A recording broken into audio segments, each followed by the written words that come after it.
Hi friends, இன்றைக்கி நம்ம என்ன வீடியோ பார்க்க போகிறோன்னா கோயம்புத்தூர் ஸ்டைலில் அரிசி பருப்பு சாதம் எப்படி செய்கிறதுன்னு பார்க்கலாம். அதுக்கு தேவையான பொருள் பார்க்கலாம் வாங்க. 1 கப் வெங்காயம், சின்ன வெங்காயம், 3 காஞ்ச மிளகா, 3 பச்சை மிளகா, 1 பூண்டு ஃபுல்லாக உரித்து வச்சுருக்கிறேன், 3 தக்காளி, ஜீரகம், மிளகு 1 ஸ்பூன் எடுத்து வச்சுருக்கிறேன், அரை மூலி தேங்காய் பால் அரைச்சி வச்சுருக்கிறேன். நீங்கள் திருவியும் யூஸ் பண்ணலாம். கொத்தமல்லி கட் பண்ணி வச்சுருக்கிறேன், கருவேப்பிலை இந்த அளவுக்கு கட் பண்ணி வச்சுருக்கிறேன், 1 ஸ்பூன் கடுகு, அரை கிலோ அரிசியும் பருப்பும் 1 மணி நேரம் ஊற வச்சு வச்சுருக்கிறேன். இப்போ அரை கிலோ அரிசி பருப்பு செய்யறதுக்கு இப்போ தாளிச்சிக்கலாம். இப்போ தேவையான அளவு எண்ணெய் சேர்த்துக்கிறேன்.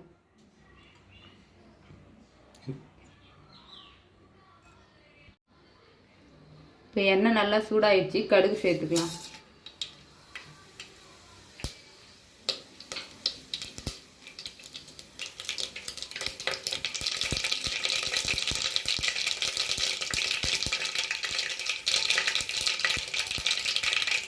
இப்போ இது கூடவே பூண்டு சேர்த்துக்கிறேன்.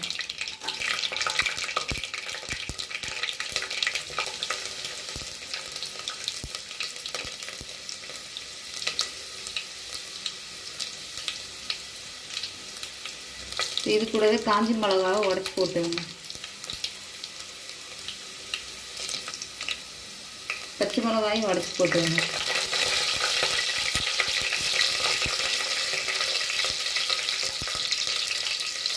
இது கூடவே ஜீரகம், மிளகு சேர்த்துக்கிறேன்.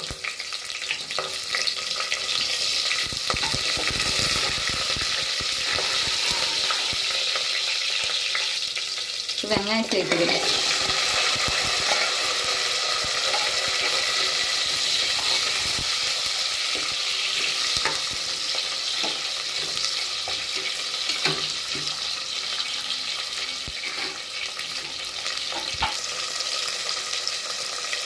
இது கூடவே கருவேப்பிலை சேர்த்துக்கிறேன்.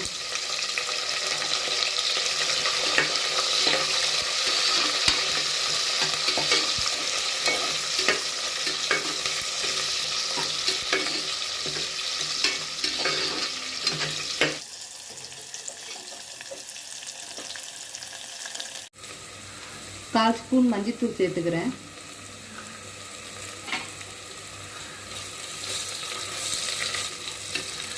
எண்ணெயிலே சேர்த்தா நல்ல கலர் வரும். இது கூடவே தக்காளி சேர்த்துக்கலாம்.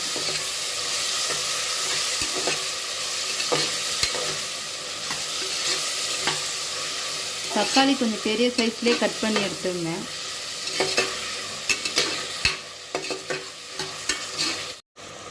அரிசி பருப்புக்கு தேவையான உப்பு சேர்த்துக்கிறேன்.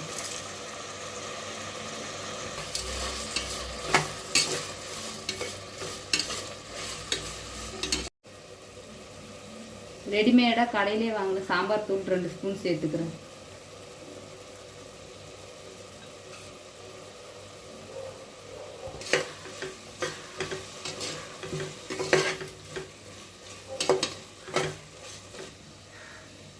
தக்காளி இந்த அளவுக்கு வதங்கிடுச்சு. இப்போ தண்ணி சேர்த்துக்கலாம். அரை கிலோ கப் அளவு இது. இப்போ 2 கப் தண்ணி சேர்த்துக்கிறேன்.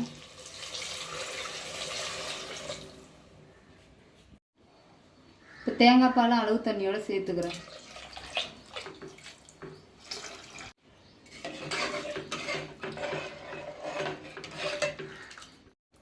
இதால் 1 கப் அளவு பருப்பு எடுத்துக்கிட்டேன், 1 கப் அளவு தேங்காய் பால் சேர்த்துட்டேன். இப்போ 1 கப் அளவு தண்ணியும் சேர்த்துட்டேன்.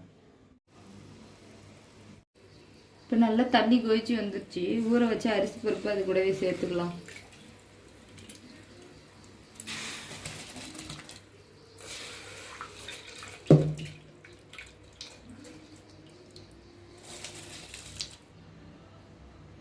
உப்பு கொஞ்சம் தூக்கலாக இருக்கணும், செக் பண்ணி பார்த்துட்டு சேர்த்துங்க. இப்போ கட் பண்ணி வச்சுக்கிற கொத்தமல்லி தூவிக்கலாம் அது கூடவே.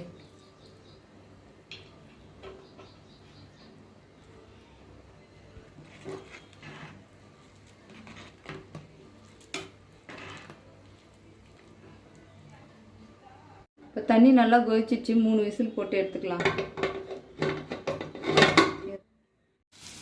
இப்போ நான் அரிசி பருப்பு சாதத்துக்கு தான் நம்ம சட்னி பண்ணிக்கிட்டு இருக்கேன். இந்த ரெசிபி வேணும்னா கமெண்ட் பண்ணுங்கள். அரிசி பருப்பு சாதத்துக்கு தக்காளி ஊறுக்காய், மாங்காய் ஊறுக்காய், பூண்டு ஊறுக்காய் எது வச்சு சாப்பிட்டாலும் ரொம்ப டேஸ்ட்டாக இருக்கும். நீங்களும் வீட்டில் ட்ரை பண்ணி பாருங்கள். இப்போ 3 விசில் வந்துச்சு. ஓப்பன் பண்ணி பார்க்கலாம்.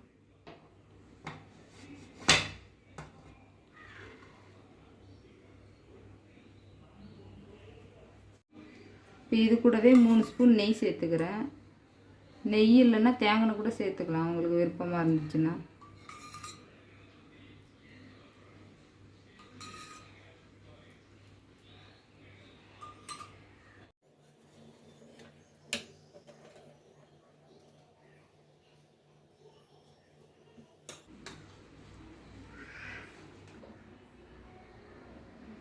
ரொம்ப டேஸ்டியான அரிசி பருப்பு சாதம் ரெடி ஆயிடுச்சு.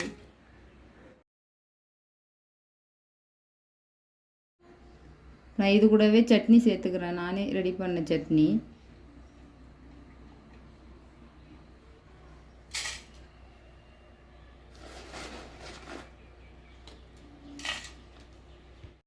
உங்களுக்கு இந்த வீடியோ பிடிச்சிருந்தா லைக் பண்ணுங்கள், ஷேர் பண்ணுங்கள், சப்ஸ்கிரைப் பண்ணிடுங்க.